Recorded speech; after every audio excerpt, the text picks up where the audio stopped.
Ang Panginoon ay darating, ang pag-ibig niya ay magniningning.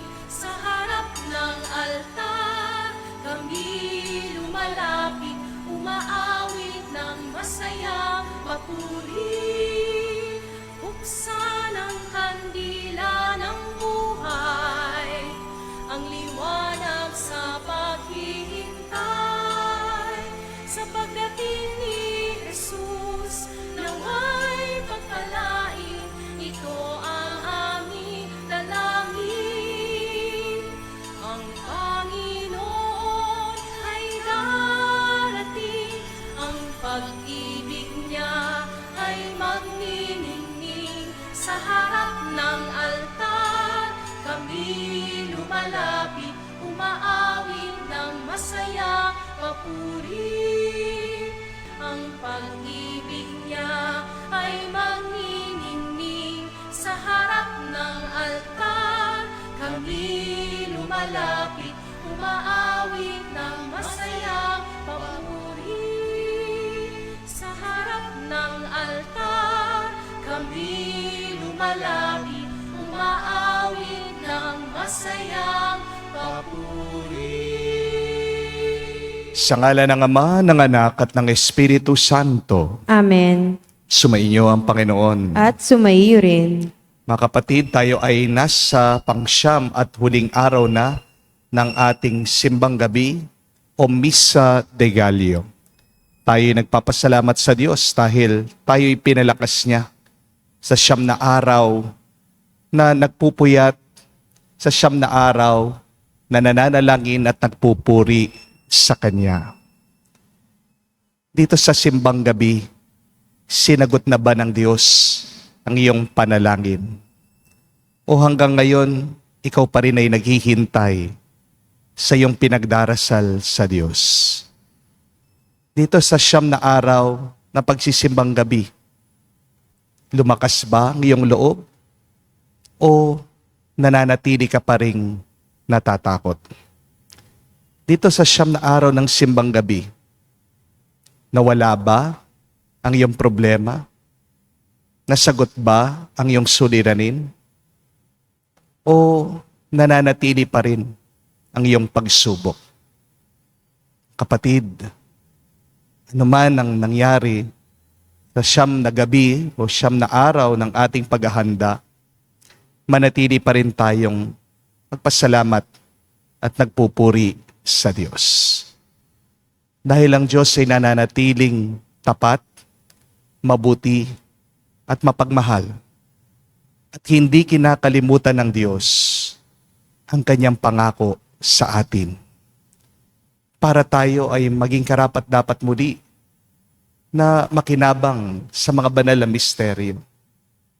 Tayo magpakumbaba, hilingin natin muli ang kanyang awa sa mga pagkakataon na kung saan tayo nagduda sa kanyang pagmamahal, sa kanyang pangako. Hilingin natin ang kanyang pagpapatawad sa mga pagkakataon ng kung saan tayo nang hina sa ating pagtitiwala sa kanya at tayo nagpatuloy sa ating pagkakasala.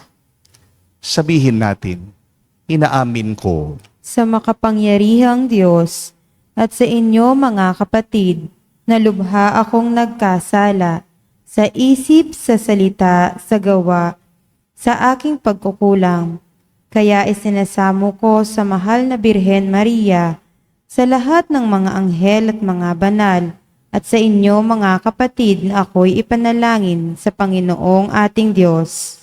kaawaan tayo na makapangyarihang Diyos, patawarin tayo sa ating mga kasalanan, patnubayan tayo sa buhay na walang hanggan. Amen. Panginoon, kaawaan mo kami. Panginoon, kaawaan mo kami. Kristo, kaawaan mo kami. Kristo, kaawaan mo kami. Panginoon, kaawaan mo kami. Panginoon, kaawaan mo kami. Gloria in excelsis Deo.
Manalangin tayo.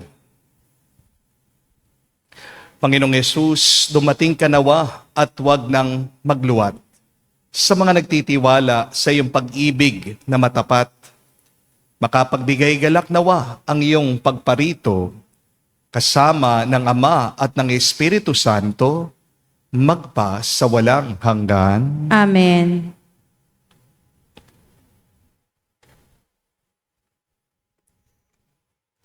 Pagbasa mula sa ikalawang aklat ni Samuel. Si David ay panatag ng nakatira sa kanyang bahay. Sa tulong ng Panginoon, hindi na siya ginambala ng kanyang mga kaaway. Tinawag niya si Nathan at sinabi, "Nakikita mong nakatira ako sa tahanang sedro, ngunit ang kaban ng tipan ay sa tolda lamang." Sumagot si Nathan, "Isagawa mo ang iyong iniisip, sapagkat ang Panginoon ay sumasa iyo." Ngunit ng gabing iyo'y sinabi ng Panginoon kay Nathan, "Ganito ang sabihin mo kay David, ipagtatayo mo ba ako ng tahanan? Inalis kita sa pagpapastol ng tupa upang gawing pinuno ng bayang Israel. Kasama mo ako saan mang dako at lahat mong mga kaaway ay aking nilipol. Gagawin kong dakila ang iyong pangalan tulad ng mga dakilang tao sa daigdig. Bibigyan ko ang Israel ng kaniyang lupa at doon ko patitirahin. Wala nang gagambala sa kanila roon. Wala nang aalipin sa kanila tulad noong una, buhat nang maglagay ako ng hukom nila. Magiging payapa ka sapagkat wala nang gagambala sa iyo. Bukod dito, akong Panginoon ay nagsasabi sa iyo, patatatagin ko ang iyong sambahayan. Pagkamatay mo, isa sa iyong mga anak ang ipapalit ko sa iyo. Patatatagin ko ang kaniyang kaharian. Kikilalanin ko siyang anak at ako na may magiging ama niya. Magiging matatag ang iyong sambahayan. Ang iyong kahari ay hindi mawawaglit sa aking paningin at mananatili ang iyong trono. Ang salita ng Diyos. Salamat sa Diyos. Pag-ibig mong walang maliw ay lagi kong sasambitin. Pag-ibig mong walang maliw ay lagi kong sasambitin. Pag-ibig mo, poon, na di nagmamaliw, ang sa tuwi-tuwi na'y aking aawitin. Ang katapatan mo'y laging sasambitin. Yaong pag-ibig mo'y walang katapusan, sintatag ng langit ang iyong katapatan. Pag-ibig mong walang maliw ay lagi kong sasambitin. Sabi mo, poon, ikaw ay may tipan, na iyong ginawa kay David, mong hirang, at ito ang iyong pangakong iniwan.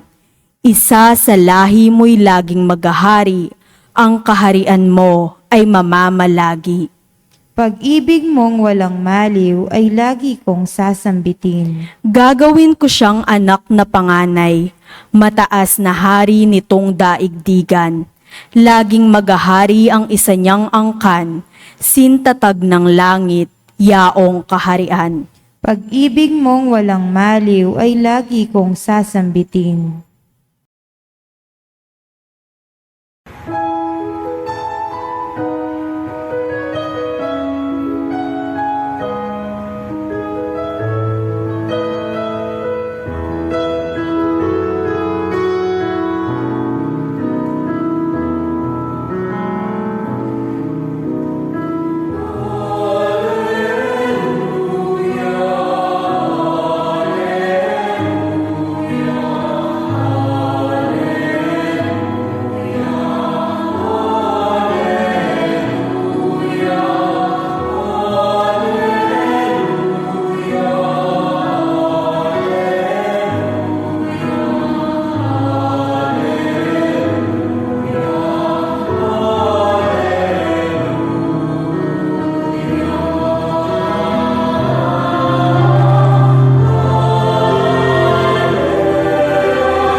ng bukang liwayway at araw ng kaligtasan. Halina't kami tanglawan. Aleluya, aleluya. Sumainyo ang Panginoon. At sumayo rin. Ang mabuting balita ng Panginoon ayon kay San Lucas. Papuri sa iyo, Panginoon. Nung panong yon, napuspos ng Espiritu Santo si Zacarias na ama ni Juan. At nagpahayag ng ganito, purihin ang Panginoong Diyos ng Israel, sapagkat nilingap niya at pinalaya ang kanyang bayan. At nagpadala siya sa atin ng isang makapangyarihang tagapagligtas mula sa lipi ni David na kanyang lingkod. Pinangako niya sa pamagitan ng kanyang mga banal na propeta nung una na ililigtas niya tayo sa ating mga kaaway at sa kamay ng lahat ng napupuot sa atin. Pinangako rin niya na kahahabagan ng ating mga magulang at aalalahanin ang kanyang banal na tipan. Yan ang sumpang binitawan niya sa ating amang si Abraham. At ililigtas tayo sa ating mga kaaway, upang walang takot na makasamba sa Kanya at maging banal at matuwid sa Kanyang paningin habang tayo'y nabubuhay. Ikaw naman, anak, ay tatawaging propeta ng kataas-taasan, sapagkat mauuna ka sa Panginoon upang ihanda ang Kanyang mga daraanan at ituro sa Kanyang bayan ang landas ng kaligtasan, ang kapatawaran ng kanilang mga kasalanan, sapagkat lubhang mahabagin ng ating Diyos, magbubukang liwayway sa atin ang araw ng kaligtasan upang magbigay liwanag sa mga nasa kadiliman at nasa lilim ng kamatayan. At patnubayan tayo tungo sa daan ng kapayapaan. Mga kapatid, ang mabuting balita ng ating Panginoon. Pinupuri ka namin, Panginoong Hesukristo.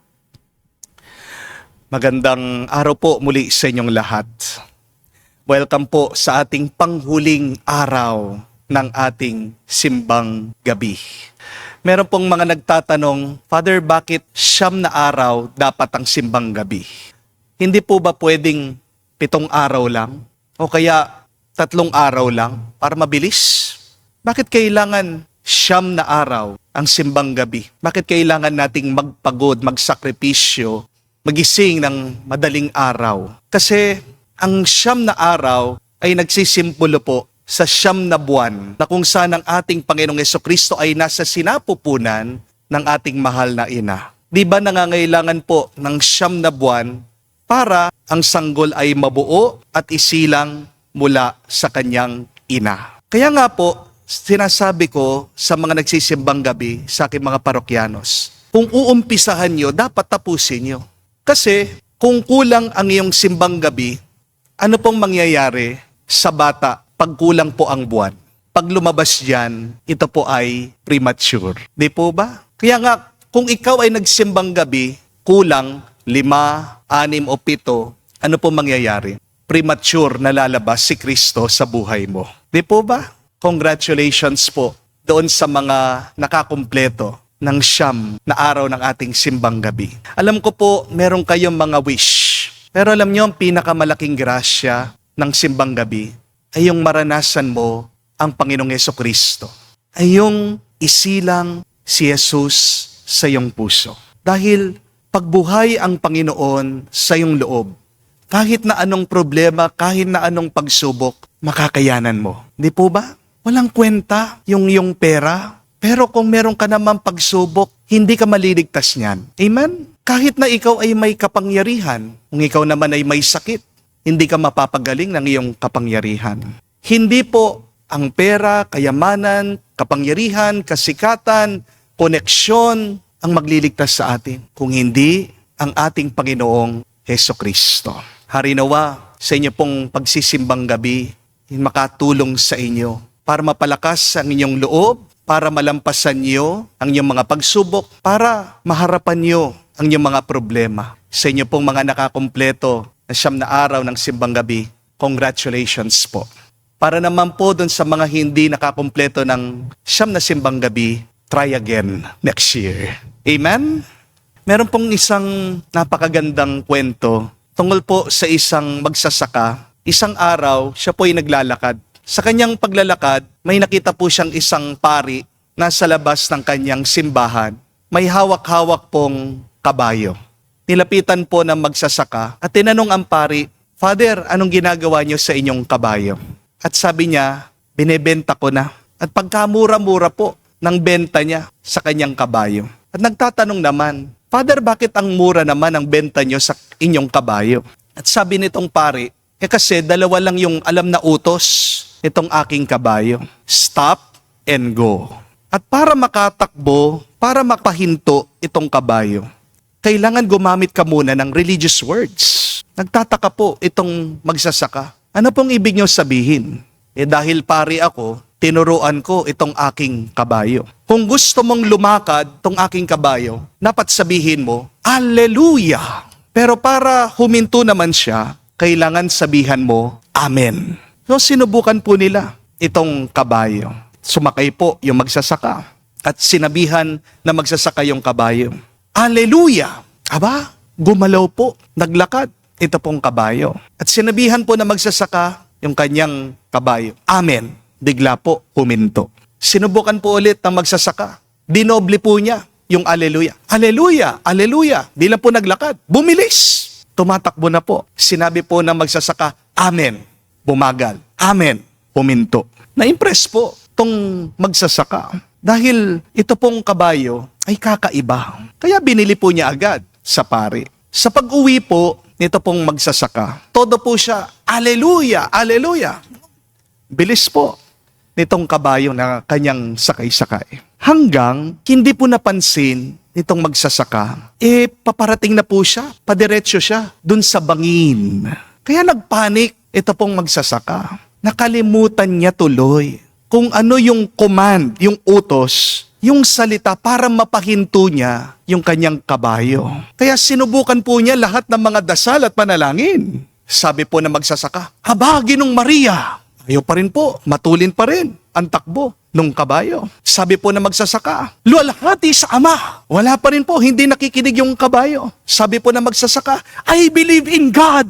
Wala, mabilis pa rin po yung takbo ng kabayo. Hanggang sa sobrang taranta po nitong magsasaka, napadasal na lang po siya ng Ama namin. Sabi niya, Ama namin, sumasalangit ka. Hanggang tinapos niya yung dasal na sabi niya dun sa dulo, Amen. Narinig po ng kabayo. Huminto. Sakto na lang po, nandun po sa pinakagilid ng bangin. Sobrang saya po nitong magsasaka. At huminga siya ng malalim, sabi niya, Salamat sa Diyos! Alleluia! Naglakad muli ang kabayo, nahulog sa bangin. Parehas silang patay. Mga kapatid, munting paalaala lang po ito.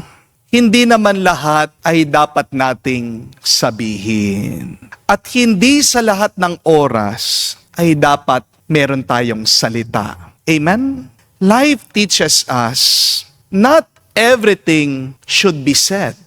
And not every moment demands a word. Marami po kasi sa atin, hindi mapigilan ang ating mga bibig. May sinabi ka, pero after 5 seconds, nagsisisi ka na. Minsan, may nasasabi ka na nakakasama sa iyo. Nakakasama ng loob ng iba, hindi naman nakakatulong. May binibitawan kang salita na hindi mo na maibabalik. Ang kasabihan nga, ang salita daw ay parang toothpaste.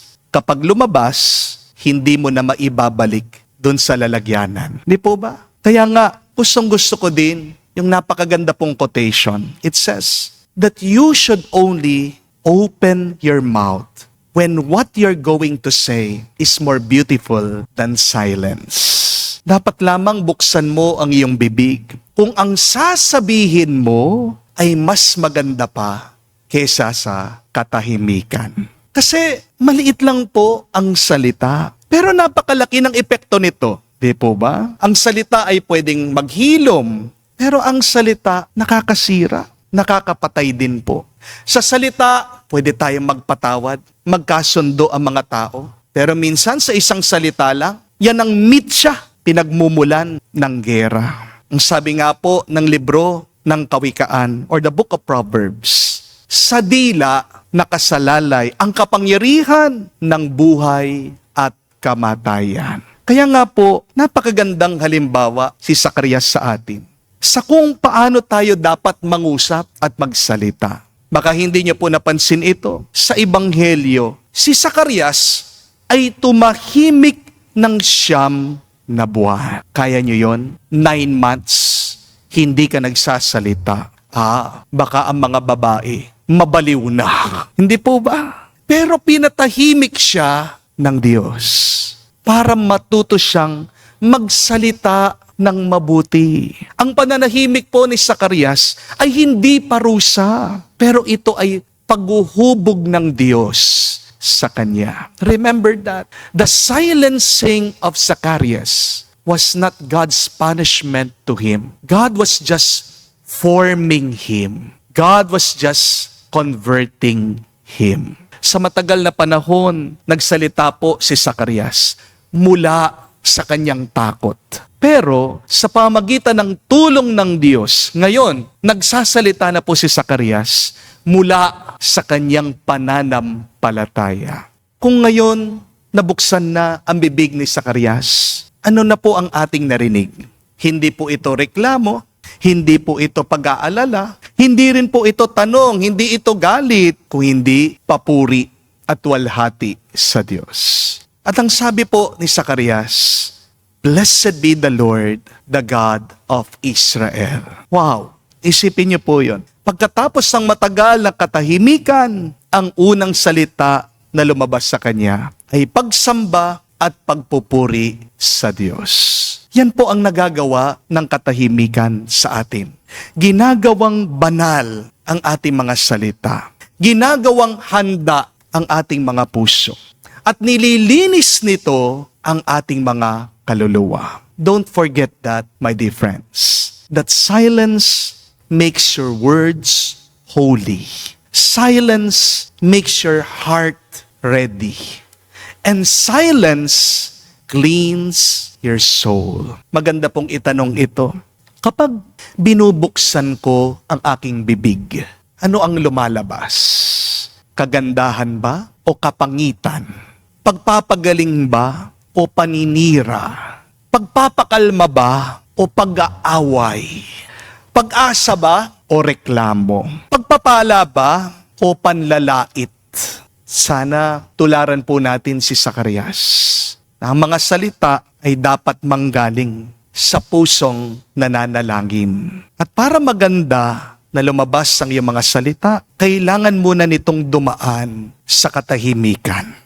Words must come from a prayerful heart. And words that passes through silence becomes beautiful, good, and holy.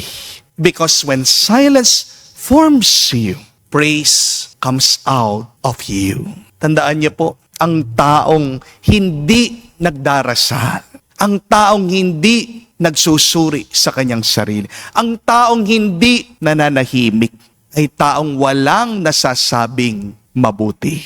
Tingnan niyo mga palamura. Sila yung mga taong malayo sa simbahan, malayo sa Diyos. Hindi po ba? Ang taong hindi nagdarasal ay pangit magsalita. Amen? Harinawa, ngayon pong Pasko, bantayan natin ang ating mga salita.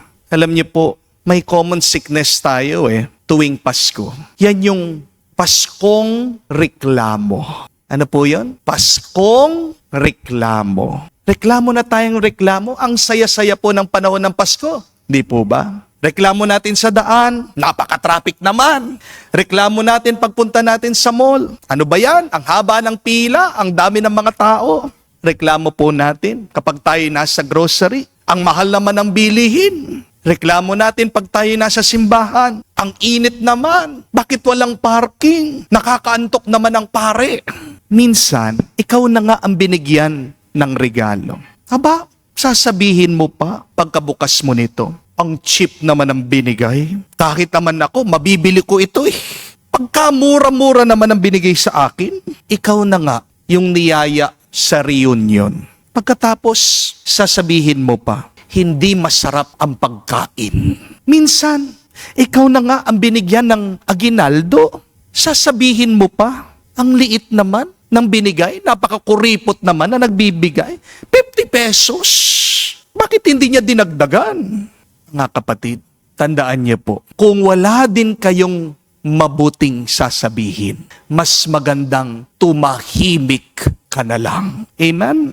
Nung pong last 2 Saturdays ago, nagkaroon po ng healing mass dito po sa parokya. Kung maalala po ng mga iba sa inyo, nagyaya ako noon dahil nagbigay po ako ng healing oil ni Padre Pio at nitong tubig na galing sa Lourdes. Paumanhin po ha, naubos na po, wala na po. Kahit na sabihin nyo, babayaran nyo ako, wala na po akong maibibigay sa inyo. So, I'm very sorry po. Hindi na po kami makakapagbigay. Pero maraming salamat po dun sa mga dumating dito. Pero yun nga po yung naging problema namin. Hindi namin inaasahan na sobrang dami po ng tao na pupunta po pala dito sa parokya. Punong-puno po itong simbahan na mga may sakit, mga may kapansanan. At nagkabuhol-buhol po yung traffic dito po sa parokya. Wala naman po akong magawa. Di ko naman po makontrol ang mga tao. Itataboy ko po ba sila? Kasi maraming mga tao ang gusto talagang gumaling. Di po ba? Isipin nyo na po, habang ako'y naghihiling mass dito, meron pong ambulansya ang dumating. At dinala nila yung pasyente. Nandun po sa stretcher, naka-hospital bed. Pinasok po nila kahit na isiksik nila sa napakaraming tao dito sa loob ng simbahan. Kahit na sobrang init, gusto po ng pasyente na lumapit sa akin, nahawakan ko siya, ipanalangin ko siya. Dahil ang kanyang paniniwala, siya'y gagaling. At pagkakita po sa akin, talagang tong tao umiiyak. Pero sa gitna po nung pagdarasal sa mga may sakit, alam niyo po kung ano yung malungkot na kwento. Ito po, meron pong isang tao, sakop ko po dito sa parokya. Inireklamo ako sa obispo. Sumulat po siya. Galit na galit. Ano ba daw yung aking ginagawa dito sa parokya? Na nagtatraffic dito sa daan. Hindi daw siya nakauwi agad. Tignan niyo po yung concern niya. Na inconvenience lang siya. Gusto niyang umuwi agad. Pero, dun sa kanyang pagrereklamo, hindi niya alam yung napakaraming mga tao na umaasang gumaling. Di po ba? Siya, ang concern lang niya makauwi. Yung mga tao, anong concern nila nais? Yung bumuti sila sa kanilang nararamdaman. Pagkalayo-layo ng kanilang mga pinanggalingan. Gumastos sila, napuyat sila, gumising ng maaga para lang pumunta dito sa parokya. Yung kanilang pagnanais. Pero hindi ito nakita ng tao. Dahil ano ang nasa isip niya, anong nasa loob niya, yung kanyang pagrereklamo. Habang itong tao, concern lang niya makauwi, merong mga ibang tao, nag-aagaw buhay at nais lang nilang mapabuti. Minsan, wala tayong pakialam sa iba, di po ba? Dahil nakakalimutan nating munang tumigil, tumahimik, tumingin at manalangin. Kapag nagmamadali ka, nakakasakit ka at nagiging makasarili ka. Mga kapatid, sana bago ka magsalita, tanungin mo muna ang iyong sarili. Ang aking bang sasabihin ay makakasakit sa iba o makakabuti sa kanila? Kung gusto mong ikaw lang ang mapabuti, hindi ka mabuting tao. Tandaan niyo po yan. Ang taong gusto niya, siya lang ang mabuti, ay makasarili. Kapatid, sana bago ka magsalita, itanong mo din sa iyong sarili, ang sasabihin ko ba ay katutuwa ng Diyos? Kasi kung malulungkot lang ang Diyos sa iyong pananalita, sa iyong pangungusap, mas maganda nang tumahimik ka na lang. Amen? Ang sabi nga po, words are silver, but silence is gold. Ulitin ko po yan.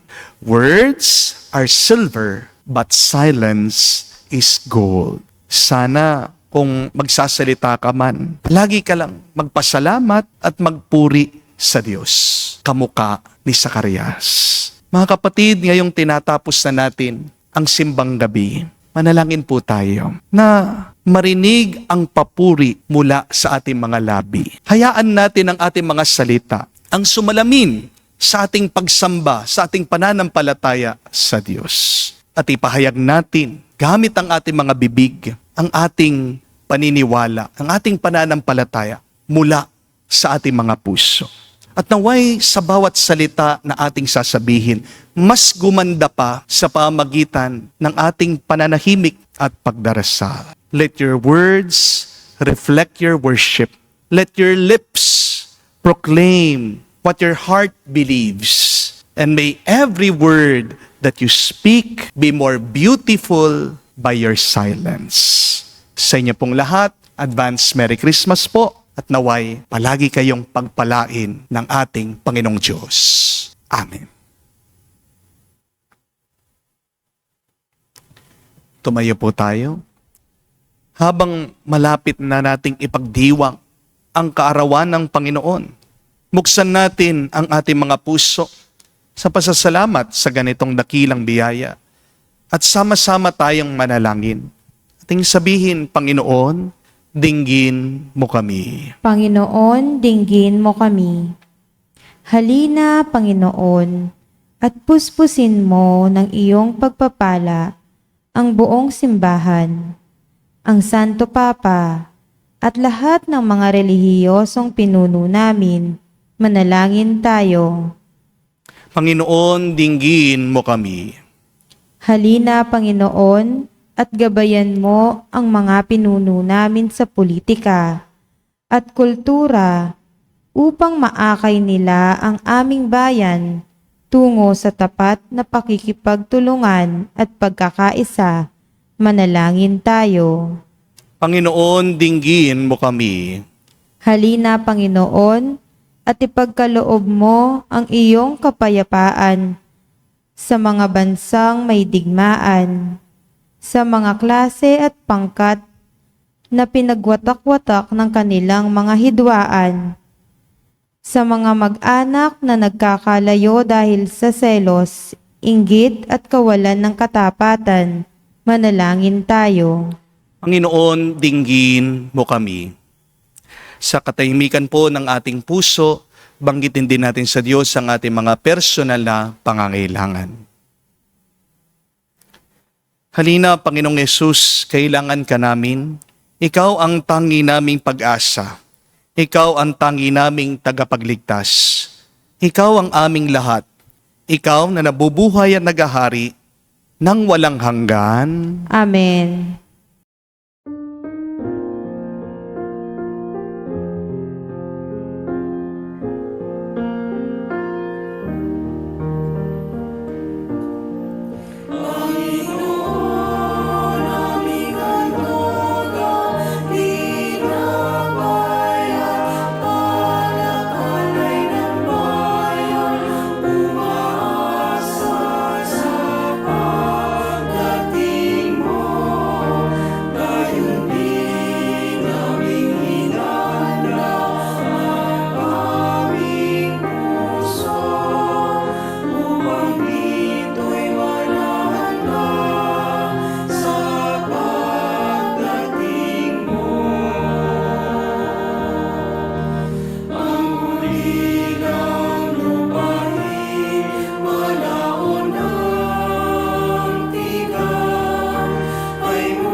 Manalangin kayo mga kapatid para ng ating mga paghahain ay kalugdan ng Diyos amang makapangyarihan. Tanggapin nawa ng Panginoon itong paghahain sa iyong mga kamay, sa kapurihan niya at karangalan, sa ating kapakinabangan at sa buong sambayanan niyang banal. Ama naming lumikha, ang mga alay namin ay iyong tanggapin, upang ang paghahain sa ipagpapatawad ng mga kasalanan ay mapakinabangan namin.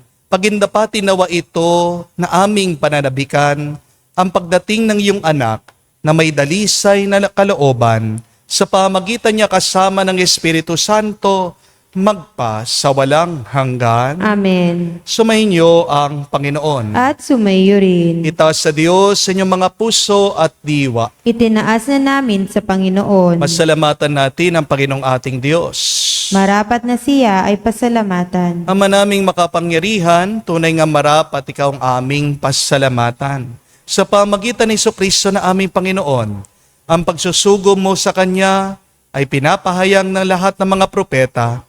Ang pagsilang niya'y pinanabikan ng Mahal na Birhen, Kanyang inang tunay. Sa kapangyarihan ng Espiritong Banal, ang pagdating niya'y inilahad ni San Juan Bautista sa kanyang pagbibinyag. Ngayon, pinaghahandaan namin ang maligayang araw ng kanyang pagsilang. Kami nananabik at nananalangin, lubos na makaharap sa kanyang kadakilaan. Kaya kaisa na mga anghel, nagsisiawit ng papuri sa iyo. Nang walang humpay sa kalangitan, kami nagbubunyi sa iyong kadakilaan.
Ama naming banal, ikaw ang bukal ng tanang kabanalan, kaya't sa pamagitan ng iyong Espiritu, gawin mong banal ang mga kaloob na ito, upang para sa amin, maging katawan at dugo ng aming Panginoong Heso Kristo. Bago niya pinagtiis ang pusang loob na maging handog, hinawakan niyang tinapay, pinasalamatan kanya, pinaghati-hati niya yon, inabot sa kanya malagad at sinabi, tanggapin ninyong lahat ito at kanin. Ito ang aking katawan, na ihahandog para sa inyo.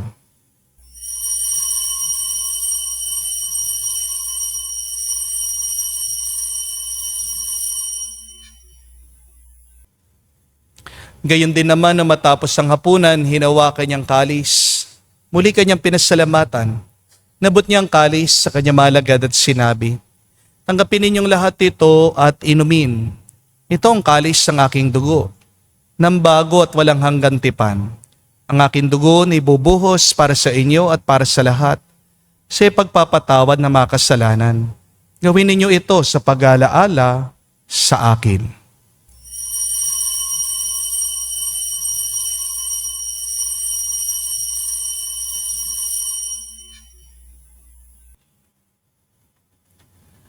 Ang misteryo ng pananampalataya. Aming ipinahayag na namatay ang iyong anak, nabuhay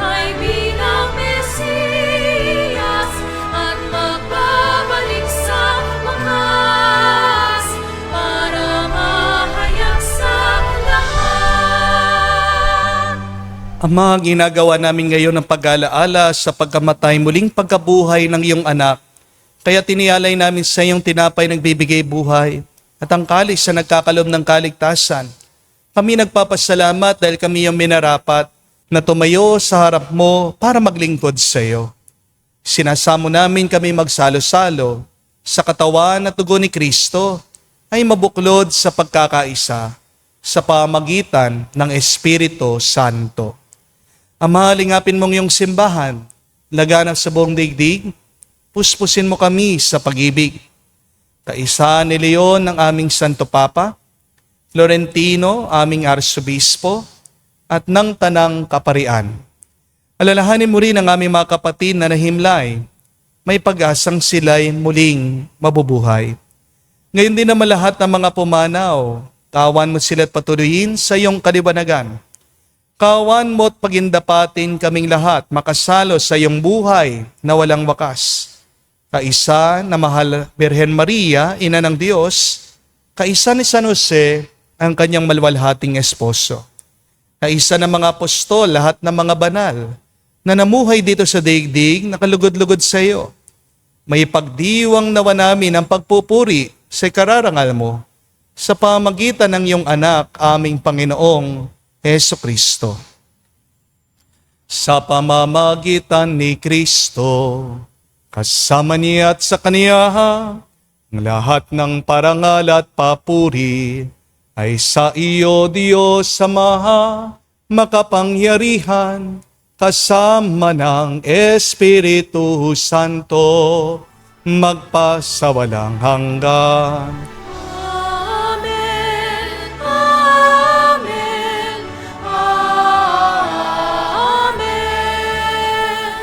Amen. Amen. Amen.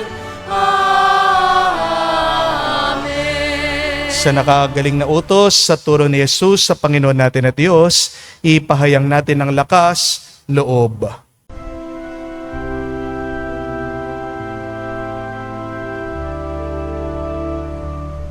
Ama namin, sumasalangit ka, sambahin ang ngalan mo, mapasa amin ang kaharian mo, sundin ang loob mo dito sa lupa para nang sa langit.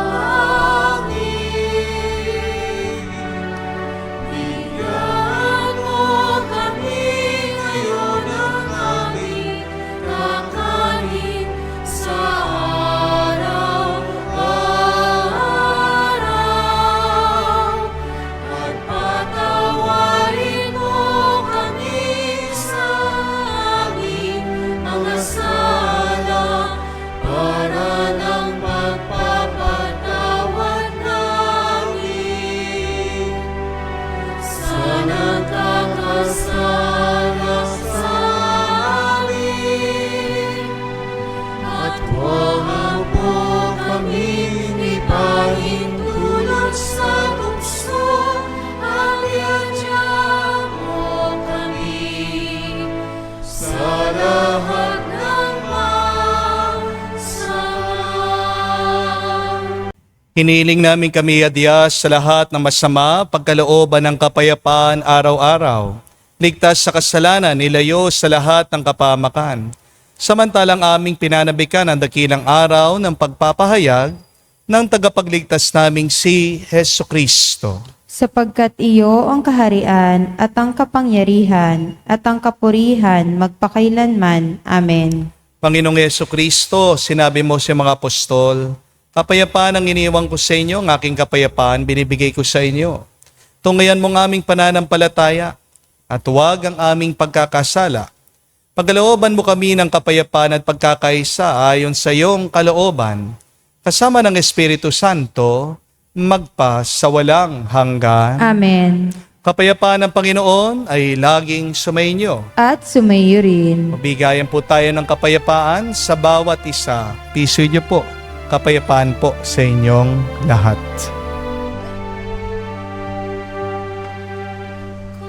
Kordero ng Diyos na nag-aalis ng mga kasalanan ng sanlibutan, maawa ka sa amin. Maawa ka sa amin. Kordero ng Diyos na nag-aalis ng mga kasalanan ng sanlibutan, maawa ka sa amin. Maawa ka sa amin.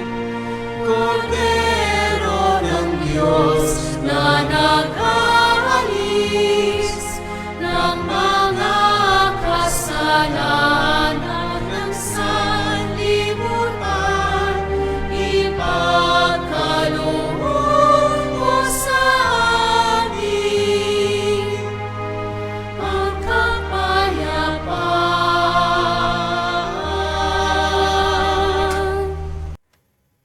Mga kapatid, naririto ang ating Panginoong Hesukristo, ang Kordero ng Diyos.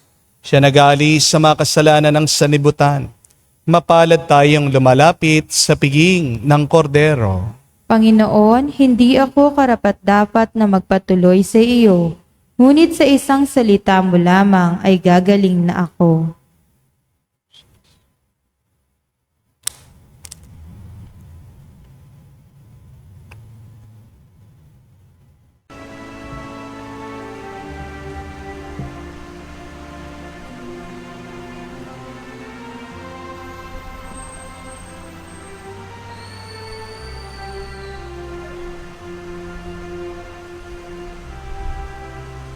O kay gulo ng mundo, hirap, sakuna at lungkot, kaya't sama-sama tayo manalangin dahil darating na ang Pasko.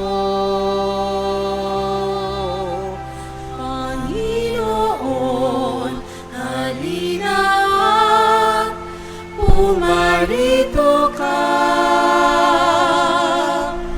Sagipin mo ang bayan, ikaw ang pag-asa, gabay ng mga mahihirap. Panginoon, iligtas mo ang iyong bayan. Di ba't kay saya dapat ng Pasko kung bawat pamilya ay buo? Kaya't idalangin natin ang bawat tahanan bago sumapit ang Pasko. Panginoon, halina at pumarito ka. Sagipin mo ang bayan, ikaw ang pag-asa, gabay ng